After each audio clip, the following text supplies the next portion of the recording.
Exercise 5.8 topic है Rolle's theorem and mean value theorem. पहले हम रॉल्स थ्योरम को डिस्कस करते हैं।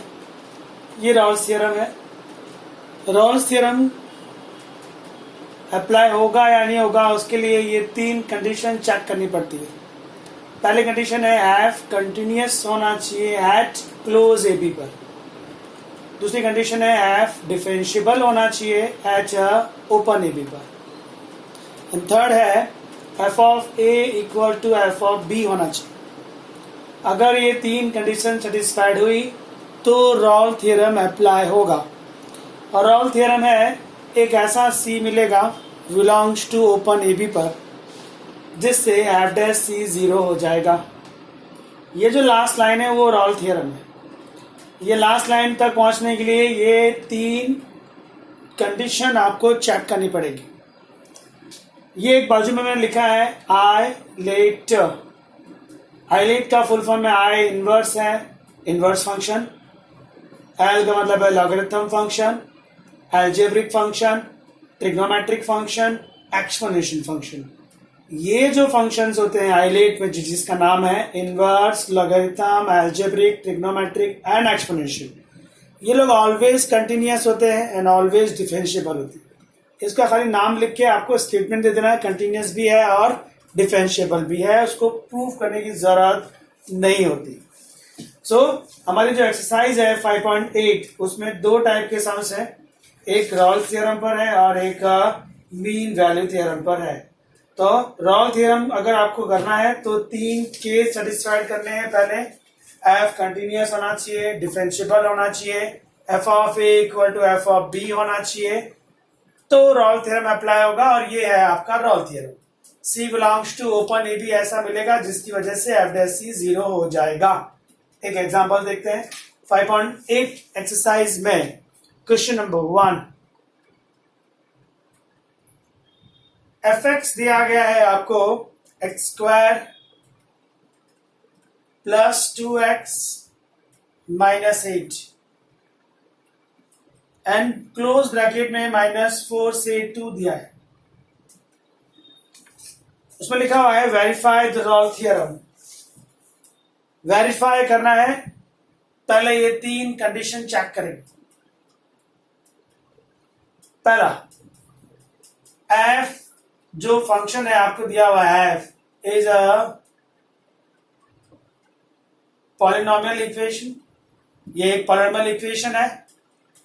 पॉलिनोमियल है मतलब वो आइलेट में एल्जेब्रिक फंक्शन में आ जाता है। आइलेट का हर फंक्शन कंटिन्यूअस भी होता है, डिफरेंशिएबल भी होता है। तो ऑन द स्पॉट लिखेंगे f is a polynomial equation, therefore f is continuous at close a B. A b कौन है इस सब में? -4 and 2 and f is differentiable also at open -4। आपने देख किया कि f एक पॉलिनोमियल इक्वेशन है, मतलब वो आइलेट में आता है, एल्जेब्रिक बोला जाता है उसको। जो लोग भी आइलेट में होते हैं वो कंटिन्यूअस भी होते हैं और डिफरेंशिएबल भी होते हैं। खाली नाम देना है और आपको लिख देना है कि वो कंटिन्यूअस भी है और डिफरेंशिएबल भी है। थर्ड केस क्या बोलता है? F of A equal to F of b आना चाहिए। ए है -4 और बी का वैल्यू है 2। चलिए एक्स की जगह -4 रख के देखते हैं। यहां पर -4 का स्क्वायर 16, -4 इंटू +2 -8, -8 0 आया।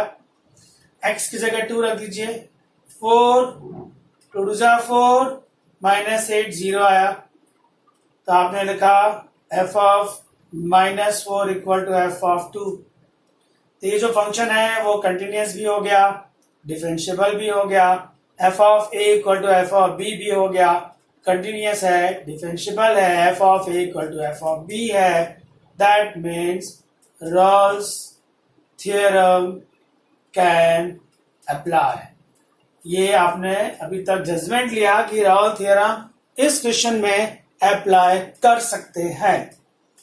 जब आपको पता चल जाए कि रॉल थ्योरम अप्लाई होगा ऑन द स्पॉट आपको एफ डैश एक्स निकाल देना चाहिए। ये एफ डैश एक्स क्या होता है? ये एफ है ना, इसका फर्स्ट डेरिवेटिव, एफ का फर्स्ट डेरिवेटिव कितना होता है? एफ डैश, मतलब इसको डेरिवेट कर दीजिए। एक्स स्क्वायर का डेरिवेशन 2x प्लस 2x का डेरिवेशन 2, तो आपको एफ डैश एक्स मिल गया। आप एफ डैश एक्स के बाद एफ डैश सी फाइंड कर सकते हैं। कैसे? जहां x है वहां क्या लिख देंगे आप? c। ये आ गया 2c प्लस 2। आपने पहले ये 3 केस सेटिस्फाइड किए, फिर आपने कहा कि रॉल्स थ्योरम अप्लाई होगा। जैसे ही आपने लिखा रॉल्स थ्योरम अप्लाई होगा, आपने ऑन द स्पॉट इसका एफ डैश एक्स निकाला। एफ डैश एक्स से आपको एफ डैश सी मिल गया। अब आप रॉल्स थ्योरम लिखने जा रहे हैं। रॉल्स थ्योरम है क्या? C belongs to open A b, ऐसा मिलता है जिससे एफ डैश सी 0 हो जाता है। तो ये ए बी कौन है? इस सब में ए बी है -4, 2।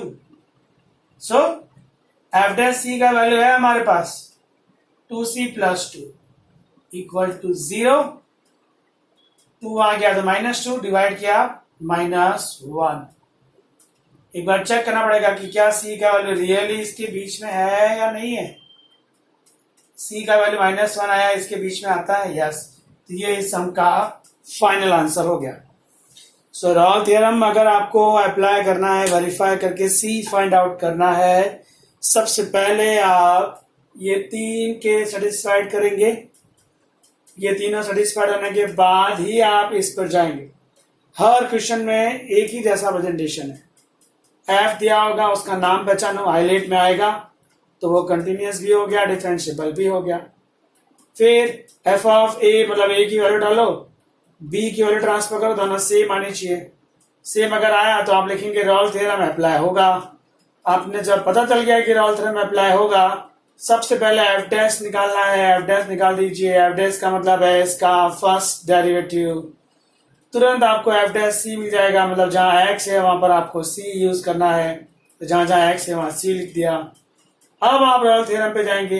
सी belongs to open A B, A B इस समय -4, 2 था, ऐसा मिलेगा जिसकी वजह से एफ डैश सी 0 होने वाला है।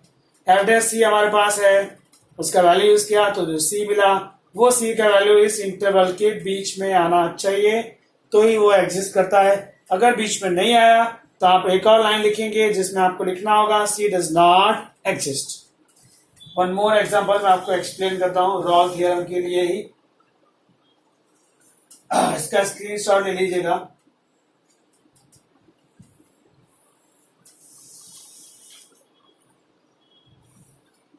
डन।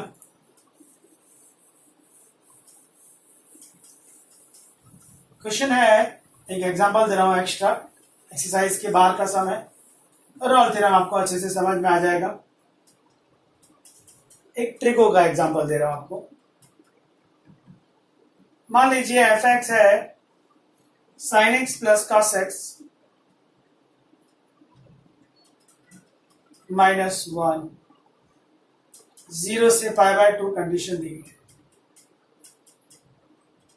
सम पूछा गया है वेरीफाई रॉल्स थ्योरम। तो सबसे पहले क्या ये हाईलाइट में है? यस, ट्रिग्नोमेट्रिक फंक्शन हाईलाइट में है। आप लिखेंगे f is trigonometric function, therefore f is continuous at close 0 से π/2 and f is differentiable at open 0 से π/2। अगर हाईलाइट में आता है तो आपको खाली उसका नाम लिख देना है और लिख देना है कंटिन्यूस भी है और डिफरेंशिएबल भी। हाईलाइट के सारे फंक्शन कंटिन्यूस और डिफरेंशिएबल होते हैं। अब आप थर्ड कंडीशन चेक करेंगे। एफ ऑफ ए और एफ ऑफ बी का आंसर सेम आना चाहिए। ए 0 है, बी π/2 है। ठीक है, चलिए एफ ऑफ 0 निकालिए। 0 sine 0 0, cos 0 1, -1, final answer 0। π/2 x की जगह π/2 लिखिए। साइन π/2 1, कॉस π/2 0, -1, ये भी 0 आ गया। सो आप लिख सकते हैं f of 0 equal to F of pi by 2। अब देखिए फंक्शन कंटिन्यूस भी है, डिफरेंशिएबल भी है, कंटिन्यूस भी है, डिफरेंशिएबल भी है, F of A equal to F of B भी है। That means Rolle's theorem can apply, Rolle's theorem can apply. आपको जब पता चल जाए कि रोल्स थ्योरम अप्लाई होने वाला है, on the spot F dash x निकाल देना है। ये एफ एक्स है, इसका एफ डैश एक्स निकालिए। साइन एक्स का आएगा कॉस एक्स, कॉस एक्स का डेरिवेशन माइनस साइन एक्स, -1 का 0। एफ डैश एक्स मिल जाए उसके बाद तुरंत ही आप एफ डैश सी निकालेंगे। जहां जहां एक्स है वहां सी आएगा, कॉस सी माइनस साइन सी। अब आपको रोल्स थ्योरम यूज करना है। रोल्स थ्योरम ये है, C belongs to open A b ऐसा मिलेगा जिससे एफ डैश सी 0 हो जाए। ओपन ए बी में ए बी कौन है? 0 and pi by 2। So F dash C ये आया आपके लिए, cos C minus sine C. Minus sine C को सामने ट्रांसफर कर दीजिए, इक्वल टू साइन सी आया। सी का वैल्यू 0 और 90 के बीच में मिलने वाला है ऐसा कोई एंगल 0 और 90 के बीच में जो कॉस और साइन को इक्वल कर देता हो, है ना? 45। सी का वैल्यू कितना है आपके लिए? Pi by 4। ये रोल्स थ्योरम है। हाईलाइट में अगर सम आ जाता है, खाली नाम दे दीजिए, कंटिन्यूस और डिफरेंशिएबल तो हो ही जाएगा। ये बाउंड्री 1/1 एफ में ट्रांसफर कर दीजिए, इक्वल आएगी, तो रोल्स थ्योरम अप्लाई कर सकते हैं। जब आपको पता चल जाए कि रोल्स थ्योरम अप्लाई होगा तो on the spot F dash x निकाल दीजिए। एफ डैश एक्स से आपको एफ डैश सी मिल जाएगा। फिर ये रोल्स थ्योरम का स्टेटमेंट है, C belongs to open A B, C belongs to open A B. Open A B में ये है 0 से पाई बाय 2 ऐसा मिलेगा जिससे एफ डैश सी 0 होगा। आपने इसको सॉल्व किया, सी का वैल्यू मिल गया। सो ये वो वाले सम्स हैं जो हाईलाइट में आते हैं। अब अगर हाईलाइट में ना आते हो तो क्या करना है? इसका स्क्रीनशॉट ले लीजिएगा। सम नंबर 5.8 एक्सरसाइज में सेकंड सम पर आ जाइए। 5.8 का सेकंड सम, इसका स्क्रीनशॉट ले लीजिएगा। ओके, सेकंड में आपको टोटल 3 सम दिए गए अलग अलग। क्वेश्चन 1 एंड 2 सेम है, बॉक्स फंक्शन दिया गया है। आप ध्यान से देखिए, हाईलाइट में बॉक्स फंक्शन है ही नहीं। हाईलाइट में इनवर्स है, लॉगरिथम है, अलजेब्रिक है, ट्रिग्नोमेट्रिक है, एक्सपोनेंशियल है। बॉक्स नहीं है। बॉक्स नहीं है मतलब आपको कंटिन्यूटी है या नहीं वो चेक करनी पड़ेगी, डिफरेंशिएबल है या नहीं वो चेक करना पड़ेगा, f of A equal to F of b equal आएगा या नहीं आएगा वो भी चेक करेंगे। इन तीनों में से अगर एक भी कैंसिल हुआ, एक भी सेटिस्फाइड नहीं हुआ, सम वहीं पर फिनिश हो जाएगा। क्योंकि रोल्स थ्योरम तभी अप्लाई होता है जब ये तीनों सेटिस्फाइड हो जाएं। एक भी नहीं हुआ, आप स्टेटमेंट लिखेंगे Rolle's theorem can not apply. Question 2 पर आप आइए। इसका फर्स्ट सम एफ एक्स दिया गया है बॉक्स एक्स और वैल्यू है 5 से 9।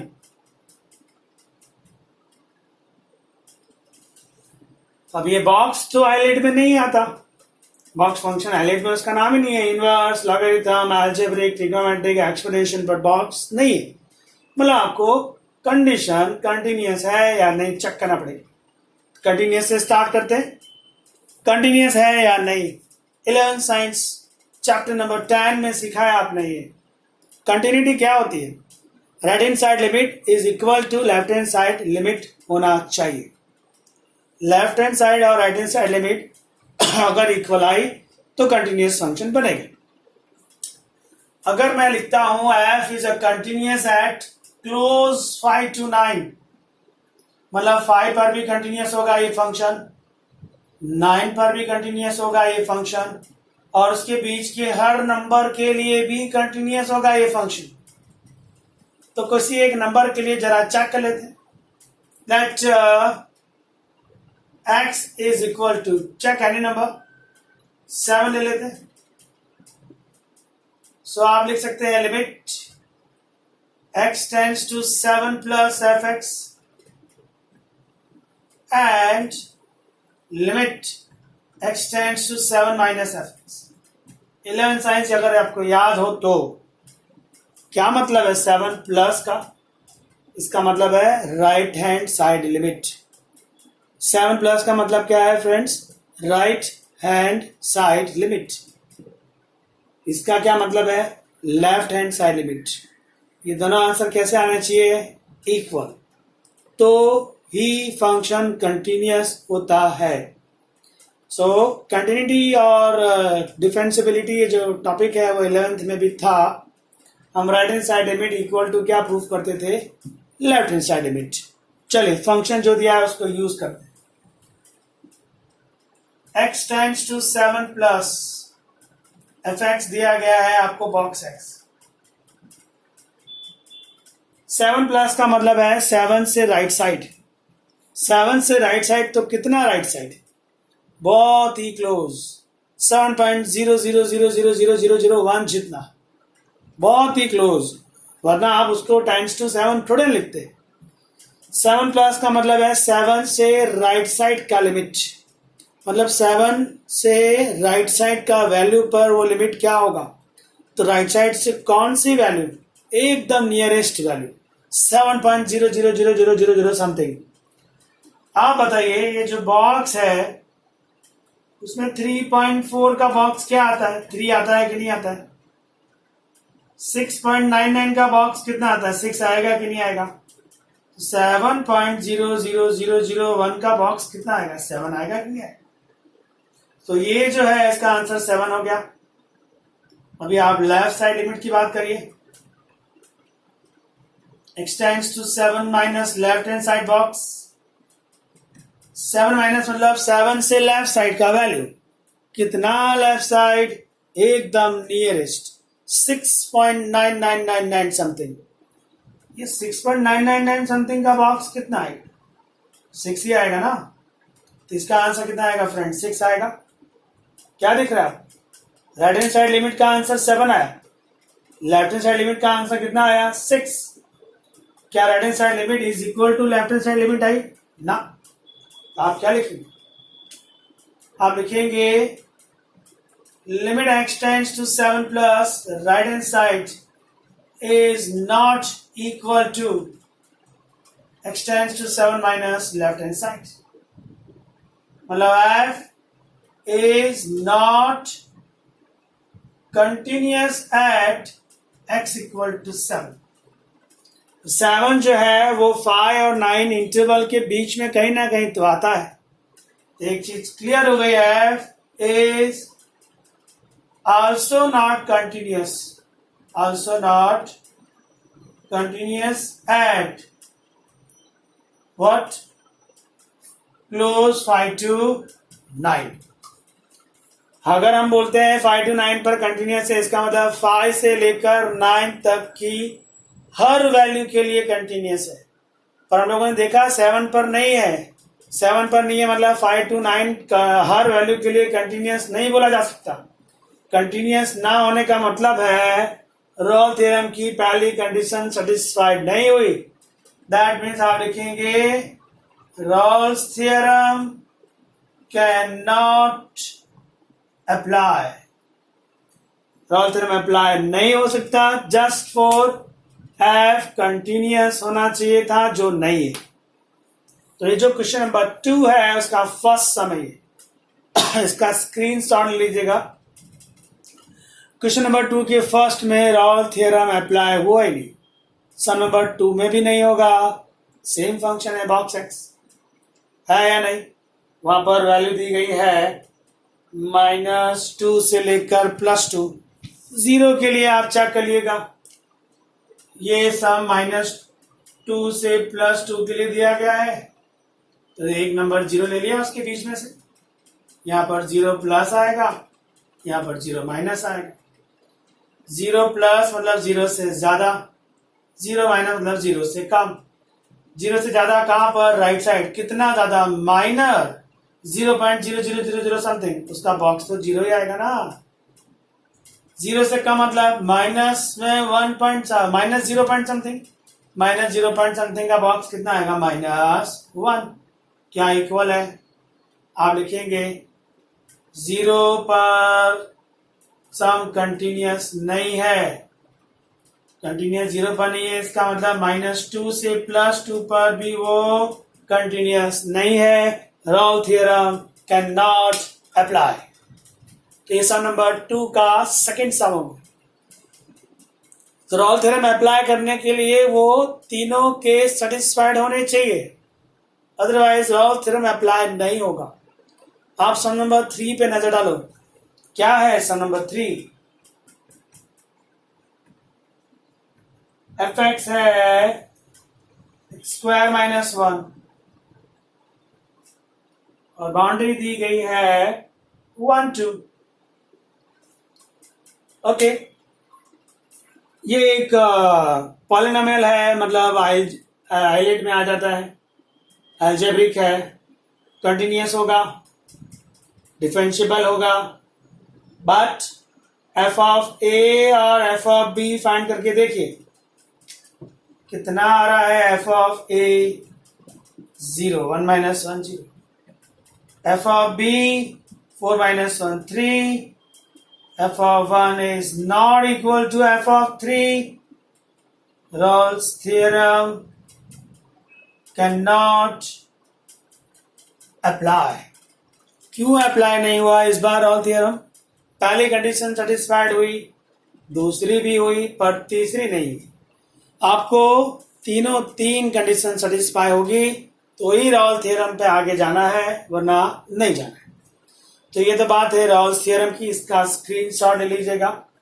अब हम बात करेंगे मीन वैल्यू थ्योरम की।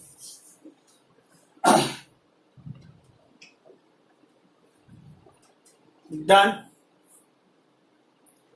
मीन वैल्यू थ्योरम क्या है?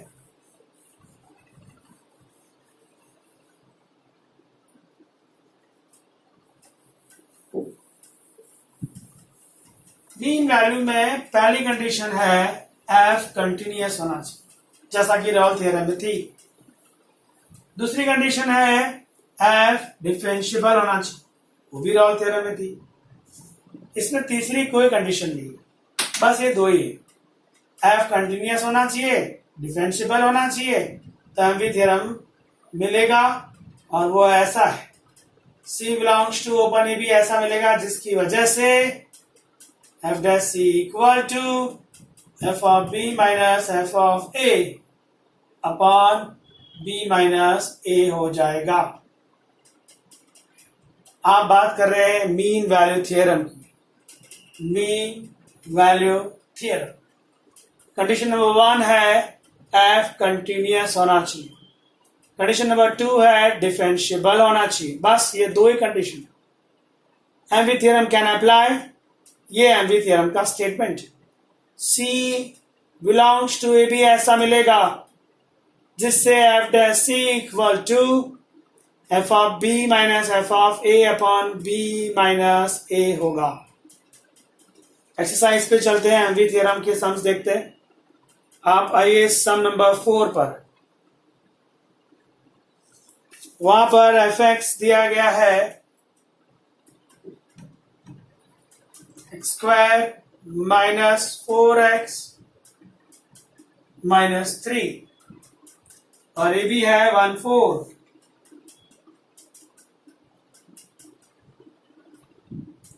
चलिए, f इज पॉलिनोमियल इक्वेशन, मतलब अलजेब्रिक, मतलब आइलेट में आ गया। आइलेट में आ गया मतलब f कंटिन्यूस भी हो गया at 1/4 and f डिफरेंशिएबल भी हो गया at open 1/4। मतलब पहली कंडीशन सेटिस्फाइड हो गई, दूसरी भी हो गई। Mean value theorem can apply, दो ही तो कंडीशन है। जब आपको पता चल जाए मीन वैल्यू थ्योरम अप्लाई होगा, MV theorem can apply, on the spot आप एफ डैश एक्स निकाल दीजिएगा जैसा रॉल थ्योरम में किया था। इसका एफ डैश एक्स कर दीजिए, एक्स स्क्वायर का 2x माइनस 4x का 1 और माइनस 3 का 0।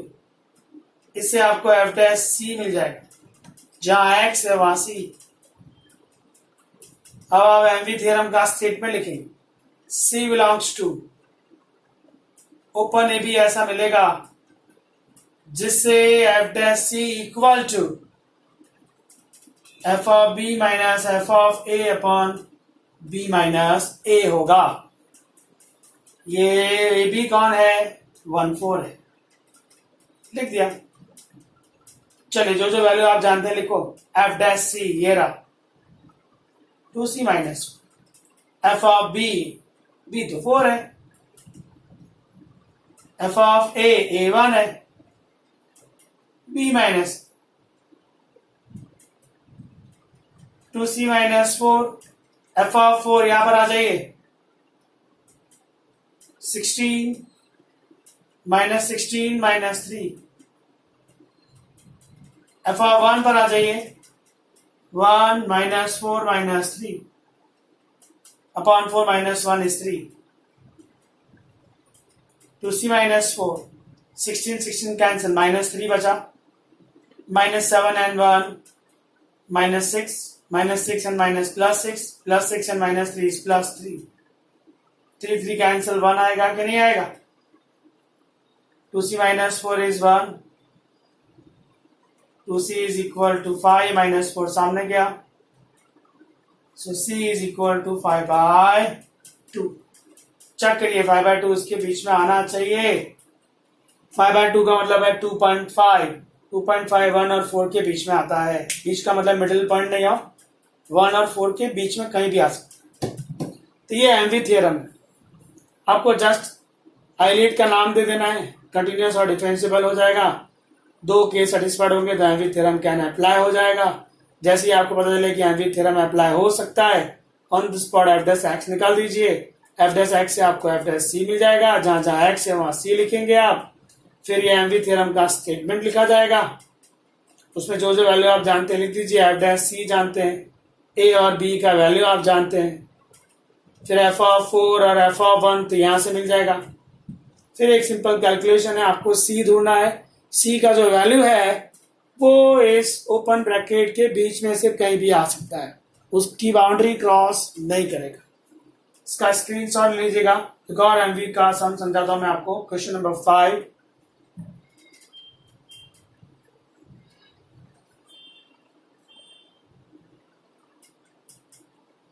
Okay done. Question 5 please sum read कर लीजिएगा। क्वेश्चन 5 में वो जो रॉल्स थ्योरम लिखा है ना लास्ट में, उसको कट कर दें। इस समय उसका कोई काम नहीं है, वो ऐसे ही प्रिंट हो गया है, एरर है, वो प्रिंटिंग एरर है। आपका सम सिर्फ इतना सा है। क्वेश्चन 5, एफ एक्स दिया गया है x cube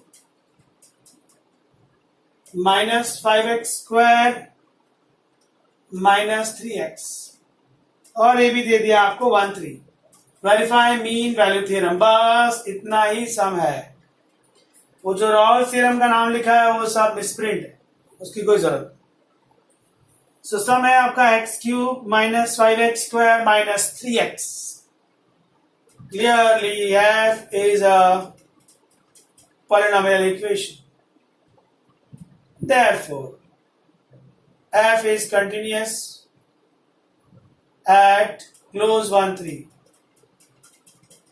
and f is differentiable at open 1 3। Continuous भी है, डिफरेंशिएबल भी है, बिकॉज ऑफ वो आइलेट में है। सो MV theorem can apply.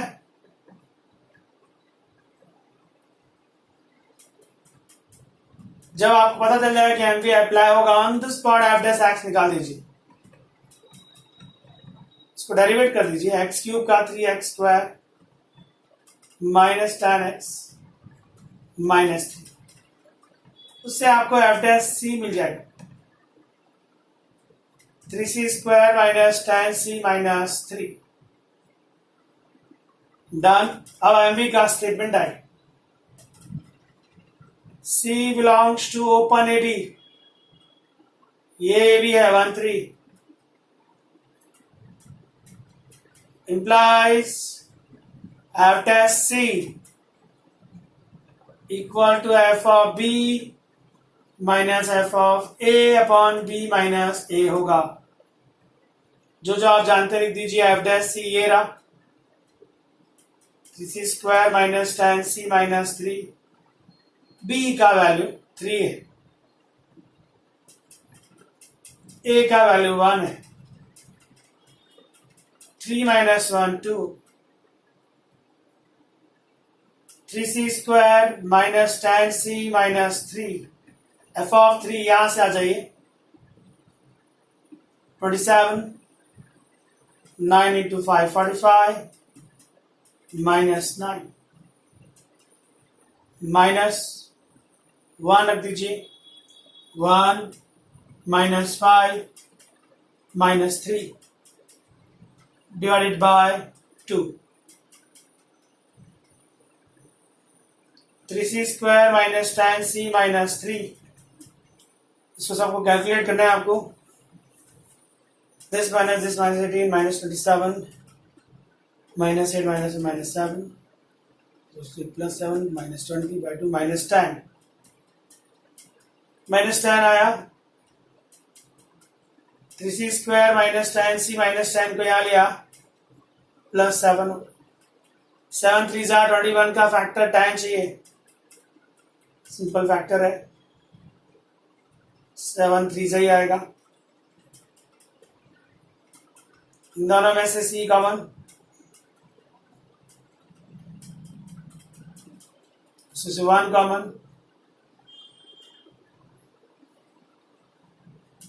3c minus 7 common,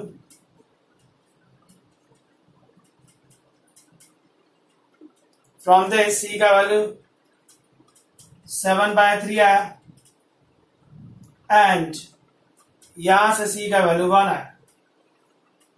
अब हमको ये देखना है ब्रैकेट क्या है, 1 3 है कि नहीं, ओपन 1 3 मतलब 1 और 3 के बीच में आंसर आना चाहिए था, 1 नहीं चलेगा, this is not valid answer. 7 by 3 this is 2 point something, 1 3 के बीच में कहीं ना कहीं आता है,